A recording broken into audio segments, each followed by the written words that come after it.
за днями след нечеткий. Хочу приблизить к сердцу этот след.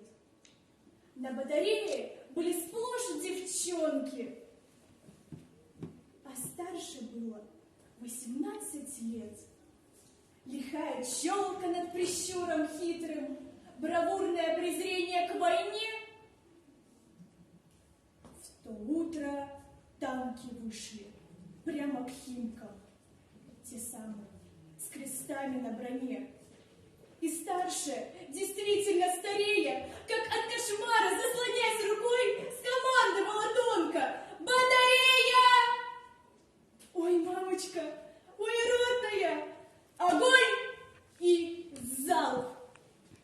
И тут они заголосили, девчоночки, запричитали всласть, как будто бы вся бабья боль России в девчонках этих вдруг отозвалась. Кружилось небо, снежное рябое, был ветер обжигающий горяч. Былинный плач висел над полем боя, он был слышнее разрывов, этот плач. Ему, протяжному, земля внимала, остановясь на смертном рубеже. Ой, мамочка, ой, страшно мне, ой, мама! И снова батарея!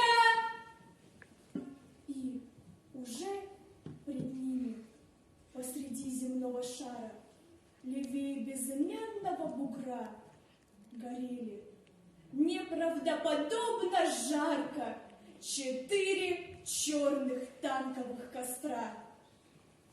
Раскатывалось эхо над полями, бой медленной кровью истекал.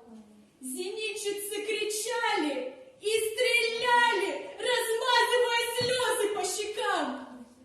И падали, и поднимались снова, впервые защищая наяву и честь свою в буквальном смысле